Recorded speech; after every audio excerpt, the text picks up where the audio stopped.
Women's History Month is brimming with stories of ladies who defied convention, showed incredible courage, and broke the mold professionally, athletically, and academically. Now, some of the names that come to surface, ones we all know: Sally Ride, Susan B. Anthony, Rosa Parks, Serena Williams, Eleanor Roosevelt. Oh yeah. Now, there are plenty of others with lesser known stories. However, that does not make them less extraordinary, especially for a woman who stood up to the British Navy during the War of 1812. Here with that story is Andy Nunez. He is the author and an amateur historian. Thank you so much for joining us. Good to see ya. I want to double check this and make sure that I didn't mess something up. This story is actually about an aristocratic, what she said, lady who was actually from Taylor's Island. Taylor's Island, yeah. Her name was Mary Dove, locally known as Aunt Polly Travers. Her husband was John Critchett Travers. And they owned a store on Taylor's Island, and so they were pretty prominent figures in the local neighborhood. Yeah. But the British had a pretty tight hold on the Chesapeake Bay during the war, didn't they? Yes, they did. Well, the British Navy came up the Chesapeake Bay. They landed at Tangier Island and established a base there. And from there, they raided all up and down the Chesapeake Bay. So tell us about Admiral Cockburn. Well, Admiral Cockburn was the admiral of the British Navy. He was a veteran sailor. He was in charge of the fleet in the Chesapeake Bay, and he was tasked with breaking the local economy. And so that's what he did, and destroying any resistance that he found, like trying for Fort McHenry, burning Washington, things like that. Yeah. You know, nice guy. But that's when Mary comes in, right? Right, that's when Mary comes in. Mary's husband, John, and a number of his friends who were local businessmen were also considered a threat to the British because a lot of them were involved in the resistance movement against the British.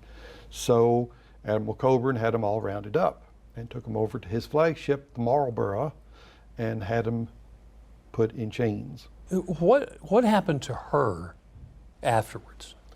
Well, she was just appalled by this, that the British would be so high-handed, and so she got her finest dress on, and she got in a rowboat with her servant Reuben, and they rowed over to the Marlborough. His flagship. His flagship, yep. She told Reuben, "I would like you to tell this man that I want to see the captain." And of course it was Admiral Cockburn.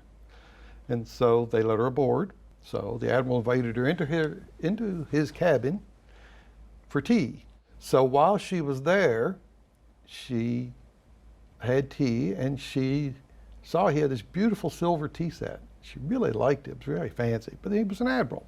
So they had tea, and she said, "Well, what can I do for you?" And she says, "I demand you let my husband and all these other fellows free. This is a violation of the rights as American citizens."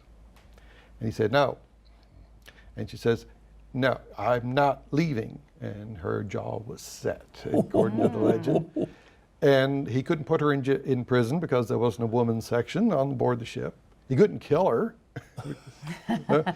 Bad PR. Yeah. So he said, "Okay, very well. You have convinced me." So he let her husband, all the rest of them, free. They all got loaded onto this boat that Reuben was rowing. And at the end, one of the sailors handed a heavy box to Mrs. Travers and said, "This is from the Admiral with his compliments for being such a brave woman." And when she got safely away, she opened it up, and it was the tea set. Wow. That was pretty brave of her. It took a lot of guts. It could have turned out very bad. Yeah. Wow. This was the army that burned the Capitol. Yeah. You know, that she was going up against single-handedly. So yeah, she had a lot of guts. Okay, where can we get your books? You've written several books. Oh, sure. Well, you can always get them on Amazon, of course. And this story will be in my next one coming up. But you can get them at Discovery Sea Shipwreck Museum, Fenwick Island. You can get them at Somerset Choice Antiques, Princess Anne. You can get them at Blackwater Apothecary downtown. You can get them at Bay Country Shop in Cambridge and Vintage Books in Easton. The name is Andy Nunez. Look for his books in local stores. Thank you so much. My What a pleasure. fascinating story.